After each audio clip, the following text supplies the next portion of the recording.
Boa noite, estamos no ar, ao vivo, direto de Cachoeira Paulista. Uma quarta-feira, gente, fria aqui, tá um friozinho aqui, mas muito gostoso. E é bom porque a gente está ao vivo e os nossos corações vão aí se aquecendo juntos. É um prazer ter você aqui conosco na sintonia nessa quarta-feira, porque eu lembro sempre que o Trocando Ideias ele é feito por vocês. Então, você que nos assiste aí do outro lado é o nosso produtor. Você que tem a sua pergunta, o seu questionamento, a sua dúvida, mande para nós. Que a gente tem o maior prazer em poder ajudar todos aqueles que vêm até nós. Comigo aqui na bancada, a minha companheira de todas as quartas-feiras, Ivana Brandão. Bem-vinda, Ivana. Boa noite, Carla. Boa noite a todos que acompanham a TV Canção Nova no Trocando Ideias. É um prazer estar aqui para poder responder a sua pergunta e a gente bater aquele bate-papo, né, Carla? Ah, aqui é. Aqui a gente vai trocando figurinha, vai batendo um papo que, ó, faz bem para a alma. A gente chega em casa, dá até preguiça de dormir, gente. Mas graças a Deus. E hoje nós temos aqui também conosco um leigo. É, gente, vocês pensam que é só padre que vem aqui? Não, a gente já teve o professor Felipe, né? Hoje a gente tem um menino. Olha bem para cá, um menino. Está aqui o Wilker Henrique, que está conosco. Ele tem essa cara de menino, gente, mas ele é mestre em teologia sistemática.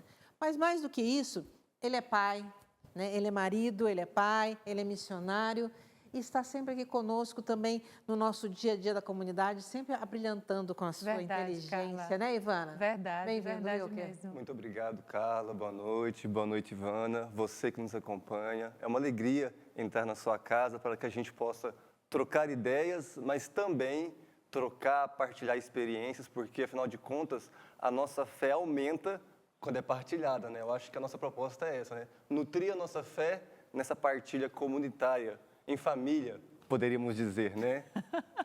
É uma pena eu não ter aqui uma foto dos filhos do Wilker, porque, olha, são dois meninos lindos. Ele disse que isso é uma redundância, mas na verdade não, porque a esposa dele é muito bonita também, a Luana.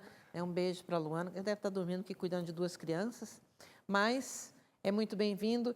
Eu falei para ele que eu ia perguntar ao vivo, porque eu acho que você em casa também quer saber. O que é teologia sistemática? Ah, sim. A Carla, ela fez essa pergunta porque a minha área de estudos, onde eu fiz um mestrado, é justamente a teologia sistemática. De forma bem simples, pense no sistema, numa organização. A teologia sistemática é a área da teologia que busca organizar, sistematizar os conhecimentos da fé, de forma especial, considerando o conjunto, o todo dos dogmas, considerando que os dogmas se interrelacionam. Um dogma, ele tem o poder de elucidar o outro. Um dogma, a gente fala que ele tem uma função, falando uma palavra mais técnica aqui, uma função noética. Vem de nous isso, né? Nous no grego significa conhecimento. Um dogma leva ao conhecimento de outro dogma, de forma bem prática para a gente entender. Por exemplo, o clássico dogma da maternidade de Maria. Maria é mãe de Deus. Esse dogma é um dogma especificamente mariano, mariológico, mas ele lança luzes para um dogma cristológico, porque dizer que Maria é mãe de Deus nos leva a pensar na questão da união hipostática. Deus que é homem, mas Deus que também tem uma natureza divina.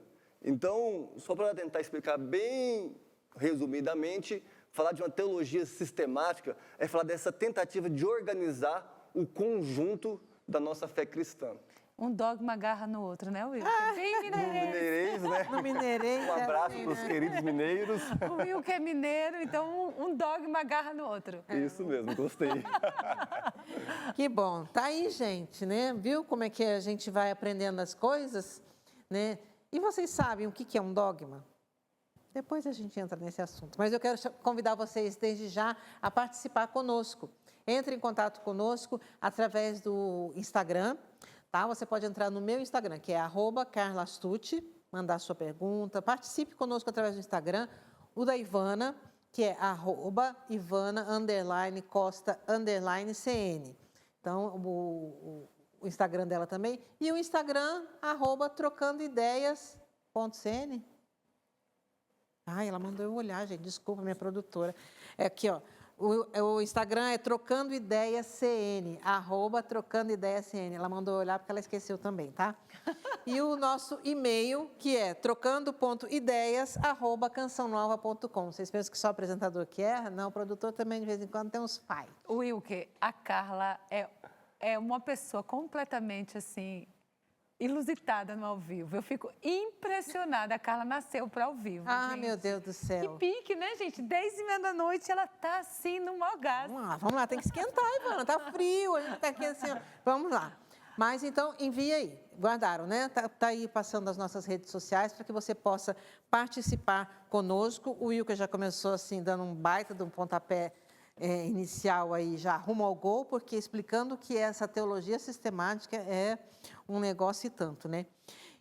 O Wilker, tem algumas perguntas que chegaram para nós já na semana passada, sabe? Porque a gente não dá conta de responder as perguntas todas aqui, infelizmente, porque esse programa teria que ter umas 5 horas, se ele tivesse 5 horas, ele ia ter mais perguntas também, porque, graças a Deus, sempre vem bastante, mas a gente não gosta de deixar ninguém para trás, né? No sentido de não responder as perguntas. Você falou a questão do dogma, então está numa coisa bem, vamos dizer assim, bem catequética. Tem uma pergunta que chegou para a gente aqui, olha, de Curitiba, é muito interessante, olha. Muitas vezes fico pensando por qual motivo Jesus precisou morrer e a história ter tanto sangue. E a gente precisa clamar este sangue. Fomos comprados pelo sangue de Jesus. Comprados de quê? De quem? Boa pergunta mesmo. Vamos explorar essa pergunta, essa questão, com um tema clássico na teologia patrística. Eu quero resgatar aqui um autor que poucos conhecem, mas ele é muito importante na patrística, chamado Cabasilas. Cabasilas, ele fala que existiam 3 muros que separavam o ser humano de Deus. 3 muros entre o humano e o divino. O primeiro muro era a natureza. O homem, a humanidade é infinitamente distinta do que a divindade, do que Deus. O segundo muro é o pecado. O ser humano volta as costas a Deus ao escolher o pecado. E o terceiro muro é a morte, porque Deus eterno não se coaduna com o ser humano mortal, que morre. E aí Cabasilas fala algo muito interessante. O muro da natureza, ele foi derrubado pela encarnação de Jesus, quando assume a nossa natureza. O muro do pecado, e aí entra um pouco do que é a sua dúvida, dessa dúvida de quem partilhou, ele foi destruído justamente pela morte de Jesus. E o muro da morte, destruído pela ressurreição de Jesus. Portanto, quando nós falamos da necessidade da morte de Jesus, essa morte vicária, Jesus que se faz vítima, que se faz hóstia, nós estamos dizendo que a morte de Jesus quer matar a nossa morte. Que morte? A morte do pecado. Porque podemos lembrar que Jesus em tudo se fez ser humano, exceto do pecado, para que justamente o nosso pecado fosse aniquilado na cruz. Na cruz, Jesus assume o pecado da humanidade para que, morrendo, ele matasse o pecado. Não sei se por aí a gente já consegue aí, vislumbrar um pouco de uma resposta para essa pessoa que fez uma boa pergunta realmente. Boa pergunta, né? A Ivana está ali babando. Você vai falando, ela vai babando, assim, ela fica encantada, encantada com a resposta. E o que você entendeu, Ivana? Eu entendi que eu precisava de um salvador, Carla, porque o muro do pecado, da morte, tem um terceiro que eu vou lembrar, da natureza me afastaram de Deus. E a gente precisa de um salvador, o ser humano precisa de um salvador, né? E precisava, não sei, né? Mas Deus queria que fosse dessa forma, no mistério de Deus, que o Filho se encarnasse e tomasse a nossa condição. Tem um outro santo, que eu não lembro agora, ou eu que deve lembrar, que o Filho, tudo que o Filho assumiu, ele redimiu. Eu não sei se é Santo Agostinho que falou isso. Então, o que ele não assumiu não foi redimido. Olha só que interessante. Então, o Filho precisava assumir, sofrer, morrer para nos salvar. Então, ele toma a nossa condição humana e até prova a nossa morte para nos levar todos à ressurreição. Aprendi direitinho, Carla. Olha que coisa linda, né? Não, é muito bonito. Mas é por isso que eu lindo. gosto do Trocando Ideias, porque assim, não é que eu fui fazer uma prova com a Ivana, mas a gente trocar ideias mesmo, porque a gente vai se colocando no seu lugar também, né? Você que é telespectador, para ir, né, vendo assim, é isso, não é, meu ponto de vista é esse, o seu é aquele, porque não é que, tudo bem, a fé, né, a gente tem, principalmente no catecismo, em toda a nossa... Tradição. na tradição, né, na doutrina, tudo ali é a verdade, né? Mas muitas vezes as pessoas, às vezes, na interpretação, vão dando um jeitinho e a gente vê como é que é a coisa, né? Que não é assim. Eu posso interpretar de uma maneira diferente, mas a verdade é esta, né? E o fim é este. Então, eu acho isso lindo. Ivana, vamos lá para uma também da semana passada, tá? Porque trata aqui de sacramento, então eu vou começar por você, depois a gente troca ideia aqui para o Wilker. Quem mora junto, essa aqui veio de Guararapes, em São Paulo. Quem mora junto precisa ter os sacramentos da primeira Eucaristia e da Crisma, para depois o sacramento da união, do matrimônio, né? Estou em busca de legalização matrimonial. Tenho muitas dúvidas sobre isso, mas preciso resolver minha situação e do meu cônjuge. Não quero mais viver em pecado. Olha que lindo. Que coisa bonita, que coisa bonita. Ela deixou o nome dela, Carla? Não, só disse que é de Guaraná. Então, querida, que coisa bonita, que desejo profundo você tem de estar ligado com Deus, de colocar, né, a sua união dentro da vontade de Deus. Então, vamos lá. Para um católico, existem sacramentos, que a gente diz, sacramentos da iniciação cristã. Quais são eles? Batismo, Eucaristia e Crisma. Para se casar na Igreja Católica, você, né, e se seu esposo for católico, seu companheiro for católico, os dois vão precisar apresentar, ali quando a gente vai pedir, né, para celebrar o sacramento, a certidão de batismo. Sim, o batismo é obrigado você tê-lo para se casar no religioso. Por quê? Porque dentro da Igreja Católica a gente só casa uma só vez. Então, quando eu sou casada, eu casei, peguei minha certidão de batismo lá em Jiqué, na Bahia, que trouxe para Aracaju. Atualizada. É interessante, que o batistério tem que ser atual, né? Atual, tem que ser na hora mesmo que você não é pede. aquele que você guardou, não é a tá guardado, seu pai e mãe guardaram. Não é lembrancinha, não. E aí, depois que você casa, a paróquia que você casou envia a sua certidão de casamento para ser colocada lá na paróquia que você batizou. Ou a paróquia que você batizou é essa que você vai casar. Isso tudo é esse zelo da igreja de guardar esse registro. Você é uma pessoa casada. Depois a gente falou o sacramento da Eucaristia, né? Por que eu falei desses sacramentos? Porque esses 3 sacramentos fazem a nossa fé crescer, alimenta a nossa fé, faz a nossa vida cristã acontecer. Você é obrigado o sacramento da Eucaristia? Não. É obrigado o Crisma? Não. É bom? É. Porque é como se você já estivesse ali, ó, nesse caminho, você tem já a ação de sacramentos que fazem a graça acontecer em você e você vai receber agora o sacramento do matrimônio. Então, que bom, você quer regular a sua situação, isso é ótimo. Você precisa, sim, ser batizado. Crisma e Eucaristia não são obrigados, mas, né, sacramento é uma bênção e isso vai alimentar o sacramento que eles vão receber. Quero até partilhar com vocês aqui um fato interessante, né? Dar um testemunho aqui. Os meus pais, a minha mãe veio de um lar católico, né, praticante, o meu pai não. Então, mas quando eles namoravam, o meu avô, na época, exigia, né, ele era batizado, mas só. Né, exigiu deles uma participação na igreja e tudo. E a minha mãe foi catequizando o meu pai. E ele fez a primeira Eucaristia no dia do casamento. Ah, que coisa linda. Né? Então, e ela que foi, ele adora contar isso também, que ela que foi a catequista dele, e ele fez isso. Então, talvez aí para vocês também, né, possa acontecer isso, alguém próximo também pode dar essa catequese, né? Mas busque aí na sua paróquia, porque vale a pena. E é assim, eu acho que com o sacramento do matrimônio é o coroamento mesmo, né? Você pegou toda a iniciação cristã, ali, né, os sacramentos da iniciação cristã, e coroa com o sacramento do matrimônio. Sim, Que é uma benção, né, Wilker? Não é Justamente. bom ser casado? Sim, sem dúvidas, graças a Deus. E só para concluir, essa questão de pensar no sacramento de uma forma conjunta é muito importante, porque hoje um grande questionamento é isso. Por que eu que não tenho um sacramento do matrimônio não posso comungar? É justamente porque existe uma coerência e uma relação entre os sacramentos. Veja bem, o sacramento do matrimônio, ele quer visibilizar e ele quer tornar visível a doação de Cristo à igreja.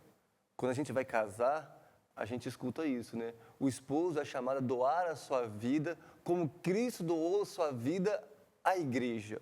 Ora, o que é o sacramento da Eucaristia? Não é a atualização do sacrifício do Calvário? Você percebe a ligação?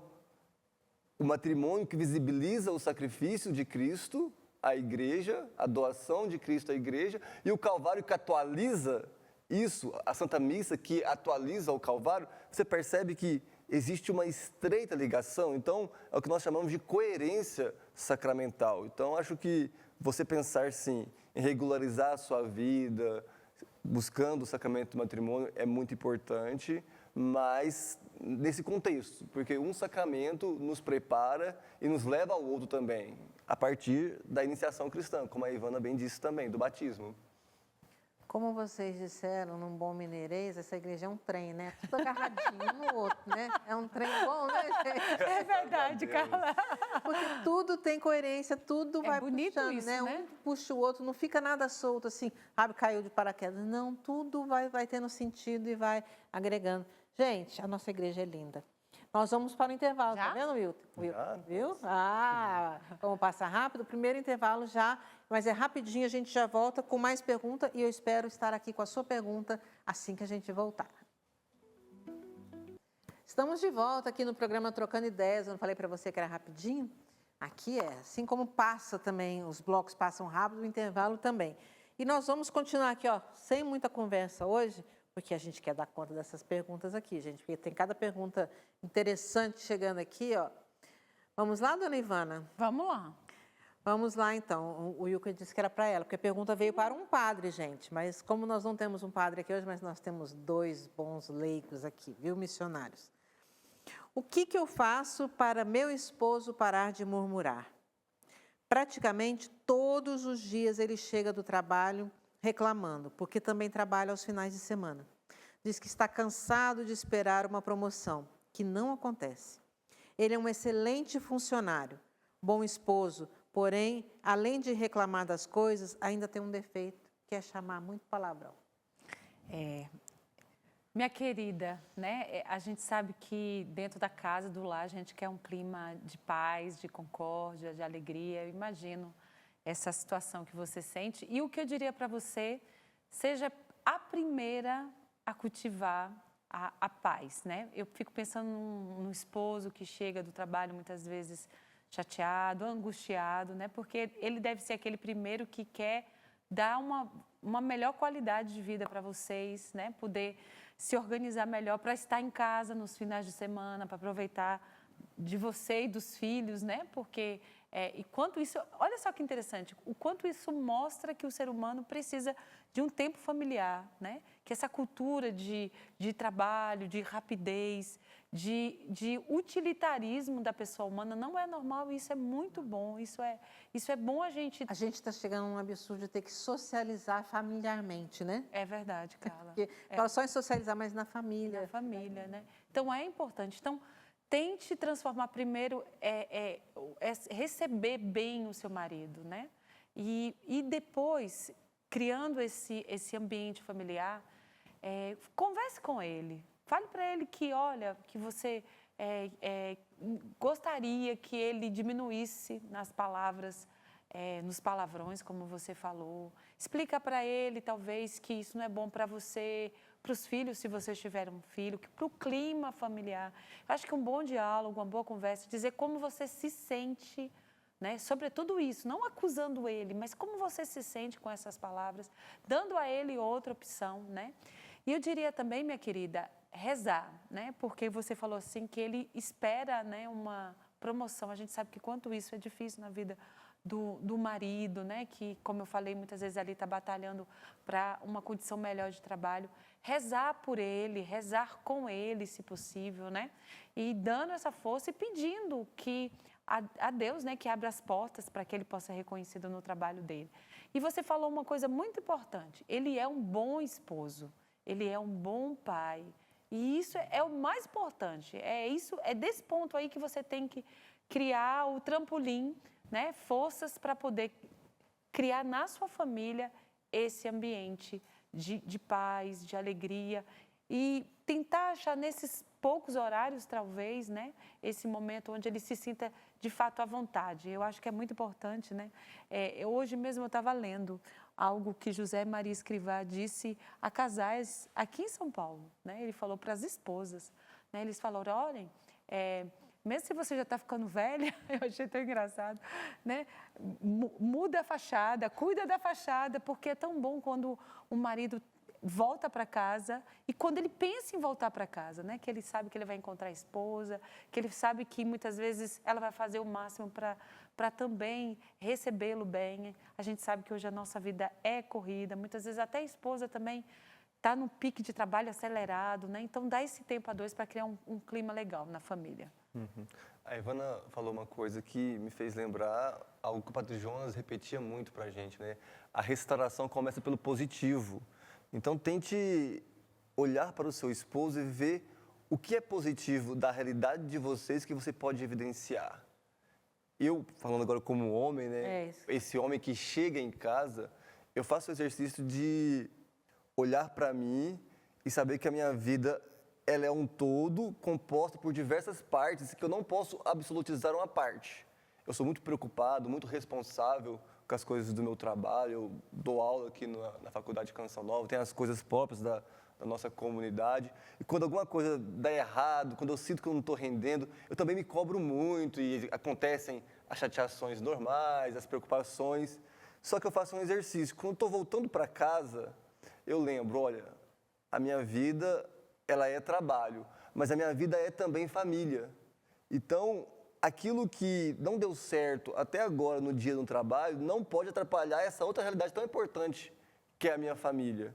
E como que é gostoso. Quando eu chego em casa, eu tenho um menino de 3 anos, o Rafael, e um outro de 1 ano e meio, que é o Tobias. Quando eu abro a porta, que é a minha esposa, lá da cozinha, motiva eles. Olha lá, papai chegou, vai lá. É a Luana que faz isso. Ela motiva, aí eles vêm correndo na sala, já pulam em mim, e ali a gente sai pulando. Então, é um ritual. Eu chego, eles me abraçam, eu corro pela casa com eles ali, cada um do lado do ombro. São 2 tronquinhos, viu? É verdade, 2 tronquinhos. Isso é muito gostoso, isso tem um poder de ressurreição. Por quê? Isso evidencia algo positivo, que é o quê? O afeto dos meus filhos.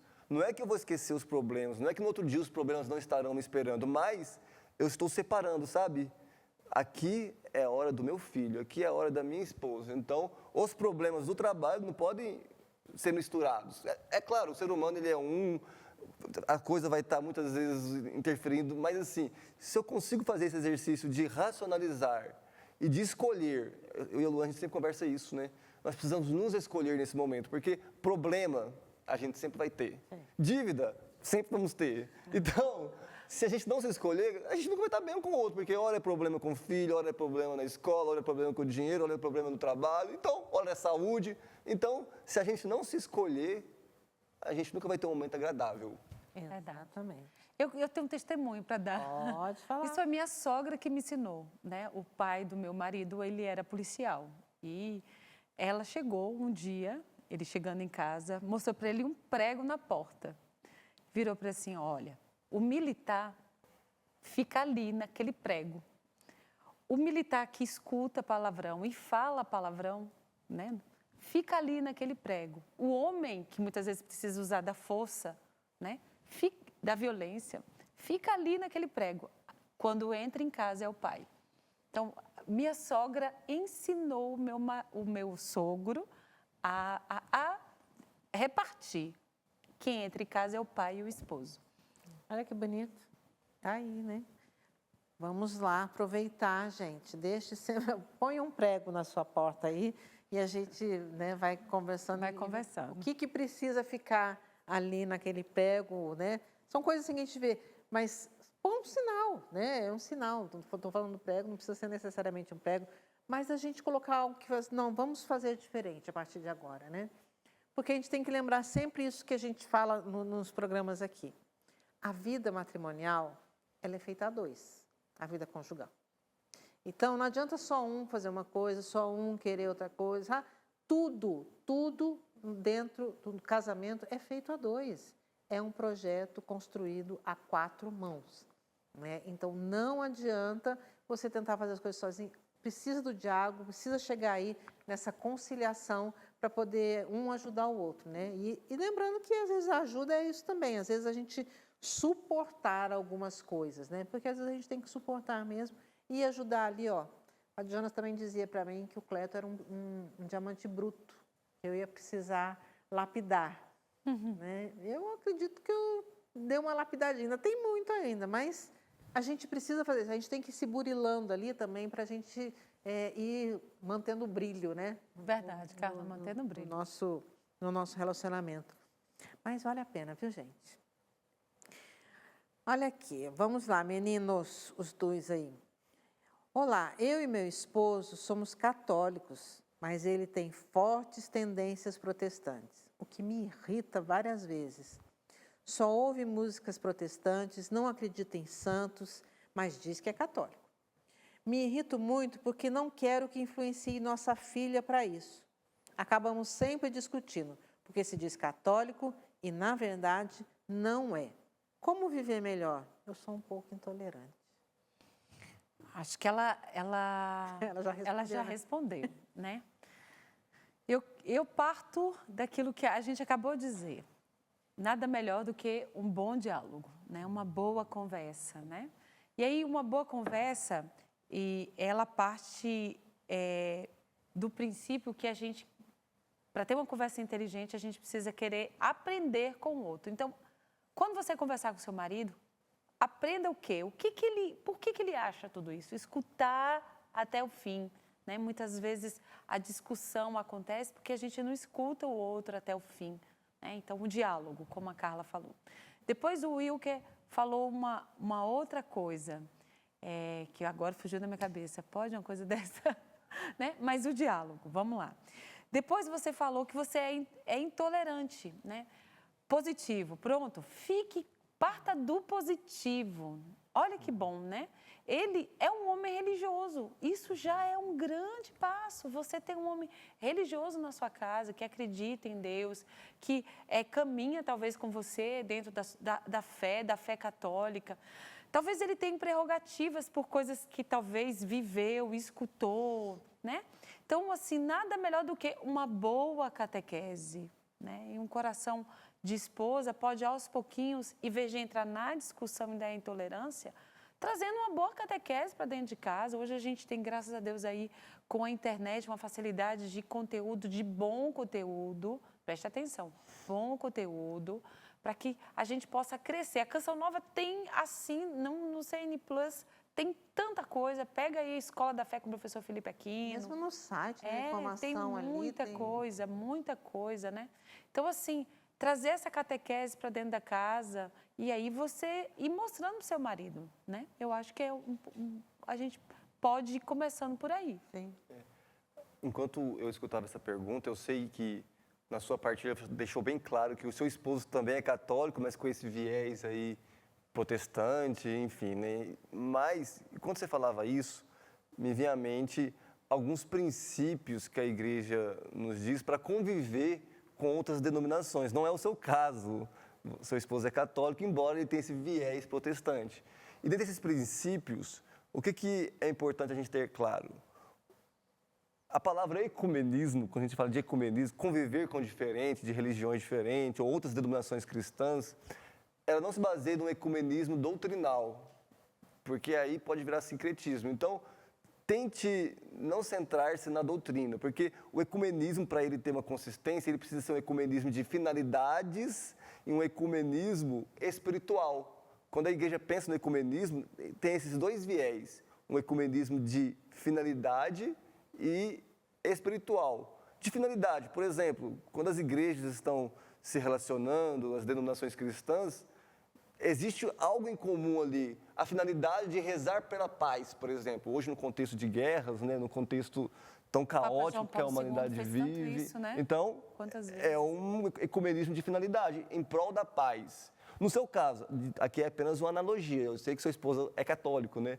Mas qual é a finalidade comum que vocês vivem na missão enquanto casados? A educação dos filhos, parece que, não sei se vocês têm filho, na pergunta não falou. Fala de uma filha. Ah, fala da filha. Então, Tem que influenciar. é uma finalidade em comum. Então, como vocês podem harmonizar isso para que essas diferenças de concepções não atrapalhem, entende? E aí entra o que a Ivana falava, é preciso conversar. E além de conversar, outras palavrinhas que são valores do matrimônio que eu aprendi existem acordos matrimoniais. Por exemplo, não discutir na frente dos filhos, tentar segurar o máximo na frente dos filhos. Então, são coisas que eu fui aprendendo que me ajudam, na hora da reação, não extrapolar, porque é um acordo já. Mesmo que eu esteja no calor da emoção, opa, já existe um acordo aqui, porque tem hora que a gente precisa desses limites, né? Sim. Então, tente no diálogo chegar a esses acordos. Olha, nós não vamos entrar em maiores delongas de discussão por causa da nossa filha. Nós vamos resolver isso à noite, no quarto, com um diálogo mais tranquilo.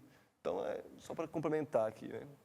Eu nem vai dar tempo de fazer outra pergunta mesmo, porque né, já está quase no final desse bloco novo. Muito, né? Não, mas é bom porque a gente vai, às vezes, muitas vezes esgota, né, algumas isso que é coisas. legal. Eu, às vezes, fico questionando aqui qual é a intensidade desse marido como protestante. Será que ele é mesmo? Ou é a maneira como ela enxerga? Né? Como é que ela está enxergando isso? Para ela isso é muito, vamos dizer assim, é uma violência, por exemplo, escutar músicas evangélicas, músicas protestantes, né? Que a gente sabe que eles têm muitos louvores. A Renovação nasceu não tinha música, eram muitas músicas que eram evangélicas, né? Depois foi tendo. Será que é só da música que ele gosta? A questão, ele não gosta de santos. Talvez não tenha uma devoção. Ele não foi formado a ter uma devoção. Não é? Tem muita gente que é só carismático. Verdade. Né? Que não tem uma devoção. Então, acho que vocês precisam chegar num acordo aí, ver o que é mesmo isso. Se ele é católico, ele é católico. Ele diz que ele é católico. Né? Se ele não fosse, eu acho que ele não diria isso não. E se ele tivesse mesmo esse viés protestante, eu acho que ele já teria ido, né? Passado para outra denominação. Mas eu acho que vocês precisam chegar nesse acordo, sabe? Não ficar dando esse peso. E até mesmo porque, às vezes, a própria filha nem se tocou, vamos dizer assim, né? Nessa questão de igreja e tudo. A menina às vezes gosta das músicas que o pai gosta ali, mas ele não está catequizando a menina numa doutrina diferente, né? E mesmo com as músicas, o que eu penso? Aquilo que não fere a nossa doutrina católica, a música que não fere, eu acho que não tem problema você escutar. Né? Porque existem vários... Isso é a opinião da Carla, tá, gente? Não é da igreja, não é de ninguém, é da Carla. Então, se eu estiver errado, depois podem me corrigir. Mas a gente também tentar e não ficar muito com muito severo em umas coisas que não são desse tamanho, que a gente vai criando uns monstros que acho que não vale a pena. Verdade. Não sei. Não verdade, bom ponto, boa pontuação nisso aí, porque, de fato, é partir do que é ponto comum, né? Isso que você falou, de fato, o que é. Isso que o Wilker falou, que você também retomou, que o Padre Jonas dizia, e valorizar o positivo, né, gente? Vamos procurar o que é positivo. Né? Pelo amor de Deus. É um homem de Deus, Nós vamos brigar porque, graças a Deus, é um homem de Deus, está querendo rezar. Vamos lá, gente. Gente, mais um tempo, tá vendo, Wilker? Ó, já foram 2 terços do programa, tá vendo? Passa rapidinho. Nós vamos para o intervalo e a gente volta já para o nosso último bloco.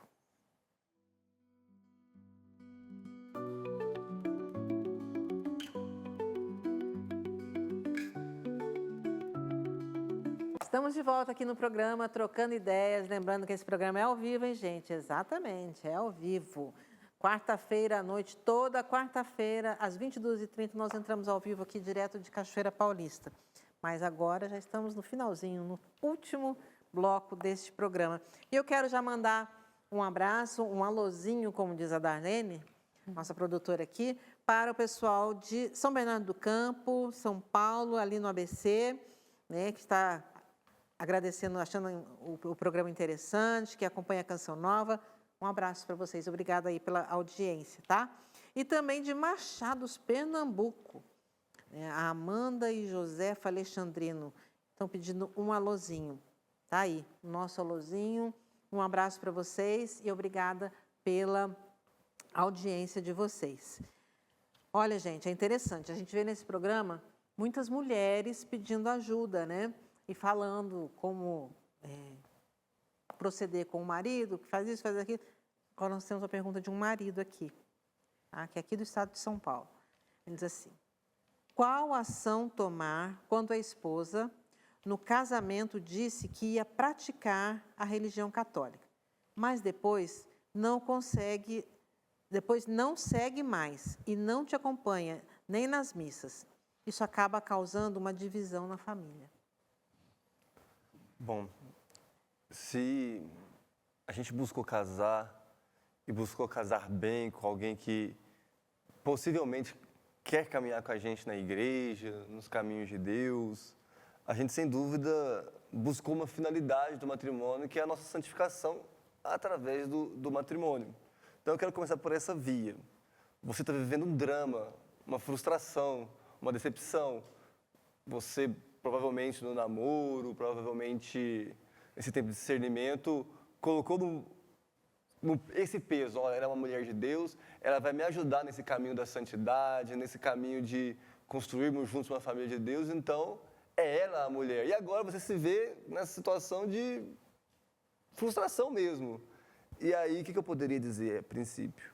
Não perca a finalidade, ainda que os caminhos hoje estejam tortuosos, porque a sua companheira, essa que você pensou que seria e que é a sua companheira, hoje ela não está praticando a religião católica, mas a sua finalidade da santificação, de ser santo, essa finalidade continua. Por que eu estou dizendo isso? Para dizer primeiro para você, não desanime, porque a sua perseverança na fé é que vai novamente fisgar, vai novamente colocar ela num campo de atração para o catolicismo, para a religião. Nós sabemos que a experiência religiosa, a experiência de Deus, não é algo doutrinário, não é algo moral. Talvez a sua esposa viveu até hoje um catolicismo, um pseudo-catolicismo. Ela seguia uma doutrina, os 10 mandamentos, e hoje ela se encontra... Seguir a lei, né? Se encontra nesse estado porque ela não teve, de fato, algo que é muito importante, nós tanto desprezamos na Canção Nova. Ela não teve encontro pessoal com Jesus. Não teve a experiência, né?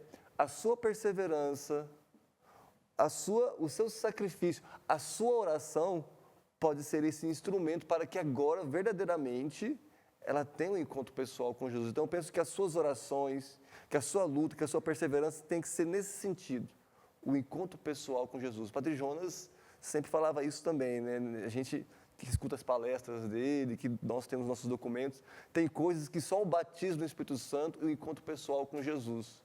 Eu me lembro que, certa vez, eu conversava com uma senhora e ela falava: olha, minha filha já é casada há 7 anos e ela até hoje não se abriu à vida e tal. Eu rezo para que ela me dê um netinho. Eu falei: olha, não reze para que sua filha engravide. Reze para que ela tenha um encontro pessoal com Jesus.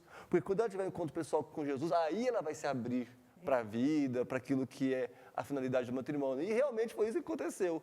Essa mulher teve uma experiência profunda de Deus e 1 ano depois estava grávida. É bem isso, né?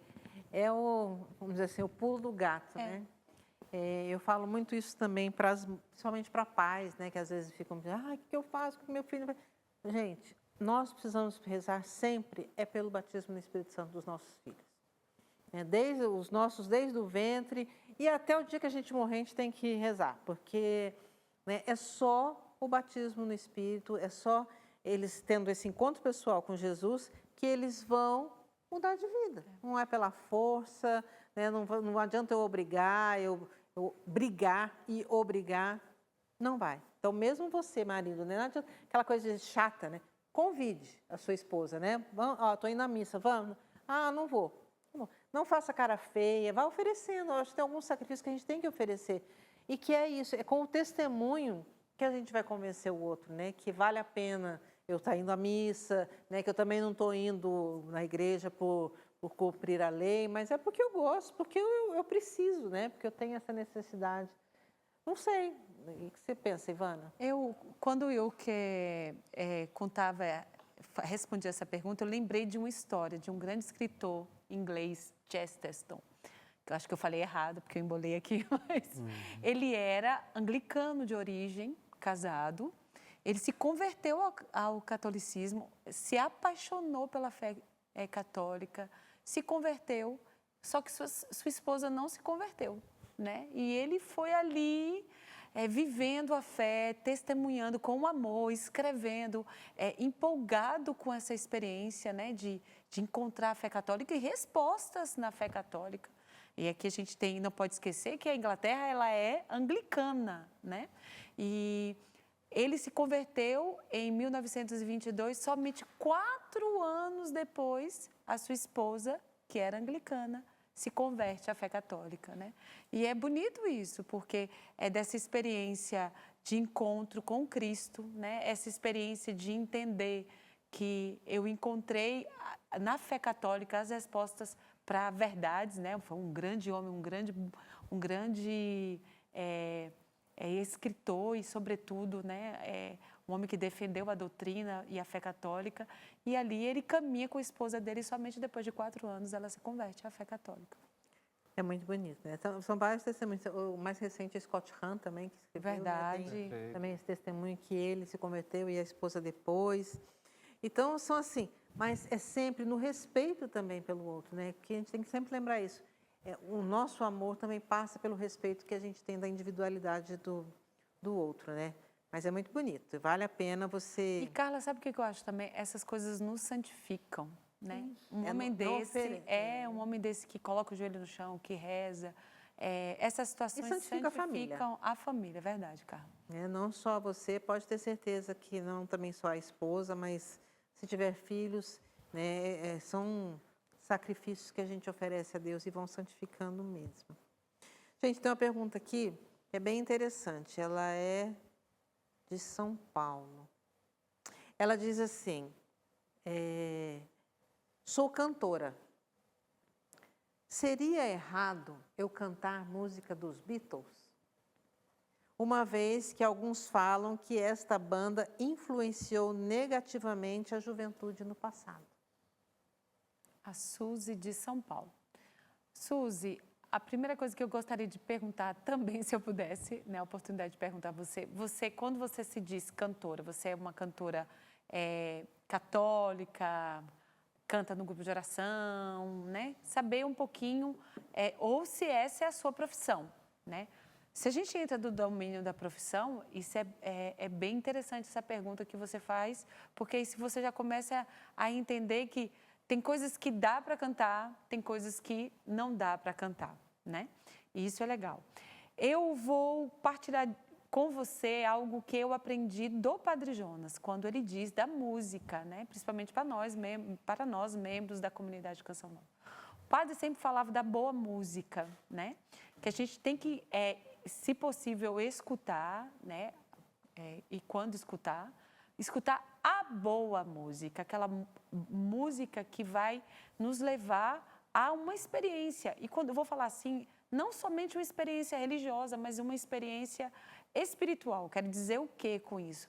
Uma música boa que eleva a gente, que joga a gente para cima, que fala de valores, que fala de coisas bonitas. Eu lembro que eu morei em Cuiabá em 97. Uma vez, indo na casa de uma pessoa que nos convidou, os membros da comunidade, ela colocou um CD, Renato Teixeira, se eu não me engano, só de músicas raízes cuiabanas. E, gente, como era bonito, porque ali a gente ouvia falar da terra, daquele jeito. Do como o povo vivia, da cultura, né? E falava do homem, da pessoa humana. Você não tem como dizer que essa não é uma música boa. É uma música boa, né? Aqui, essa banda, eu conheço muito pouco, né? Porque meu pai era da época dos Beatles. Então, no meio de tudo isso, é complexo porque houve um fenômeno de marketing, houve um fenômeno de influência... Foi cultural. Muito grande. Então, tem momentos bons do Beatles, mas também tem momentos que não foram tão bons. Então, eu acho difícil colocar tudo no mesmo saco, Carla, né? E são muitas, né? Muitas bandas Muitas, que se vê por aí. Eu acho que é um discernimento difícil de fazer, né? Porque, não sei, Wilker. Eu penso que quero aqui retomar uma experiência que eu fiz nesse fim de semana. Eu estava junto com minha esposa, minha família na quermesse do Santuário do Pai das Misericórdias, a festa do Pai das Misericórdias, e ali o nosso irmão de comunidade, o Elias Júnior, ele fez ali um acústico, um show, foi muito gostoso, foi muito gostoso. No final ali a gente estava comendo e partilhando, olha que gostoso, nossa, foi tão legal.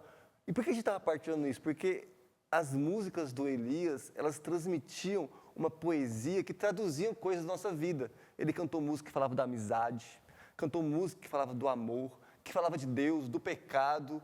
Aquilo nutriu o nosso coração, sabe? Porque as letras alimentavam valores nossos. E aí, o que eu gostaria de perguntar para você é isso.